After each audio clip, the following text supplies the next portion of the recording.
بسم اللہ الرحمن الرحیم۔ سرکار دو عالم حضرت محمد صلی اللہ علیہ وآلہ وسلم اپنے صحابہ کرام رضی اللہ تعالیٰ عنہم کے درمیان تشریف فرما تھے کہ ایک یتیم جوان شکایت لے کر حاضر خدمت ہوا۔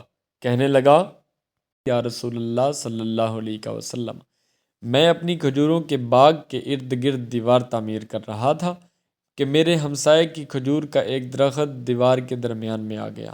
میں نے اپنے ہمسائے سے درخواست کی کہ وہ اپنی کھجور کا درخت میرے لیے چھوڑ دے تاکہ میں اپنی دیوار سیدھی بنوا سکوں۔ اس نے دینے سے انکار کیا تو میں نے اس کھجور کے درخت کو خریدنے کی پیشکش کر ڈالی۔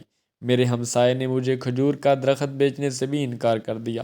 سرکار صلی اللہ علیہ وسلم نے اس نوجوان کے ہمسائے کو بلایا۔ ہمسایہ حاضر ہوا تو آپ صلی اللہ علیہ وسلم نے اس نوجوان کی شکایت سنائی، جسے اس نے تسلیم کیا کہ واقعتاً ایسا ہی ہوا ہے۔ آپ صلی اللہ علیہ وسلم نے اسے فرمایا کہ تم اپنی کھجور کا درخت اس نوجوان کے لیے چھوڑ دو یا اس درخت کو نوجوان کے ہاتھوں فروخت کر دو اور قیمت لے لو۔ اس آدمی نے دونوں حالتوں میں انکار کیا۔ آپ صلی اللہ علیہ وسلم نے اپنی بات کو ایک بار پھر دہرایا، کھجور کا درخت اس نوجوان کو فروخت کر کے پیسے بھی وصول کر لو اور تمہیں جنت میں بھی عظیم الشان کھجور کا درخت ملے گا، جس کے سائے کے طوالت میں سوار 100 سال تک چلتا رہے گا۔ دنیا کے ایک درخت کے بدلے میں جنت میں ایک درخت کی پیشکش ایسی عظیم تھی کہ جس کو سن کر مجلس میں موجود سارے صحابہ کرام دنگ رہ گئے۔ سب یہی سوچ رہے تھے کہ ایسا شخص جو جنت میں ایسے عظیم الشان درخت کا مالک ہو، کیسے جنت سے محروم ہو کر دوزخ میں جائے گا۔ مگر وائے قسمت کے دنیاوی مال متاع کی لالچ اور طمع آڑے آ گئی اور اس شخص نے اپنی کھجور کا درخت بیچنے سے انکار کر دیا۔ مجلس میں موجود ایک صحابی ابو الدحداء آگے بڑھے اور حضور اکرم صلی اللہ علیہ وسلم سے عرض کی، یا رسول اللہ صلی اللہ علیہ وآلہ وسلم، اگر میں کسی طرح وہ درخت خرید کر اس نوجوان کو دے دوں تو کیا مجھے جنت کا وہ درخت ملے گا؟ آپ صلی اللہ علیہ وسلم نے جواب دیا، ہاں، تمہیں وہ درخت ملے گا۔ ابو الدحداء اس آدمی کی طرف پلٹے اور اس سے پوچھا، میرے کھجوروں کے باغ کو جانتے ہو؟ اس آدمی نے فوراً جواب دیا، جی کیوں نہیں، میں مدینے کا کون سا ایسا شخص ہے جو ابو الدحداء کی 600 کھجوروں کے باغ کو نہیں جانتا؟ ایسا باغ جس کے اندر ہی ایک محل تعمیر کیا گیا ہے، باغ میں میٹھے پانی کا ایک کنواں اور باغ کے ارد گرد تعمیر خوبصورت اور نمایاں دیوار دور سے ہی نظر آتی ہے۔ مدینہ کے سارے تاجر تیرے باغ کی اعلیٰ اقسام کی کھجوروں کو کھانے اور خریدنے کے انتظار میں رہتے ہیں۔ ابو الدحداء نے اس شخص کی بات کو مکمل ہونے پر کہا، تو پھر کیا تم اپنے اس کھجور کے ایک درخت کو میرے سارے باغ، محل، کنویں اور اس خوبصورت دیوار کے بدلے میں فروخت کرتے ہو؟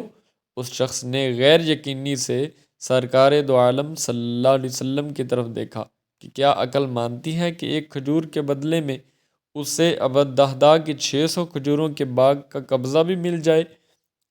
نہیں، معاملہ تو ہر لحاظ سے فائدہ مند نظر آ رہا تھا۔ حضور پاک صلی اللہ علیہ وسلم اور مجلس میں موجود صحابہ کرام رضی اللہ تعالیٰ عنہم نے گواہی دی اور معاملہ طے پا گیا۔ ابو الدحداء نے خوشی سے حضور اکرم صلی اللہ علیہ وسلم کو دیکھا اور سوال کیا، یا رسول اللہ صلی اللہ علیہ وآلہ وسلم، جنت میں میرا ایک کھجور کا درخت پکا ہو گیا نا؟ آپ صلی اللہ علیہ وسلم نے فرمایا، نہیں۔ ابو الدحداء سرکار صلی اللہ علیہ وسلم کی جانب جواب سے حیرت زدہ ہوئے۔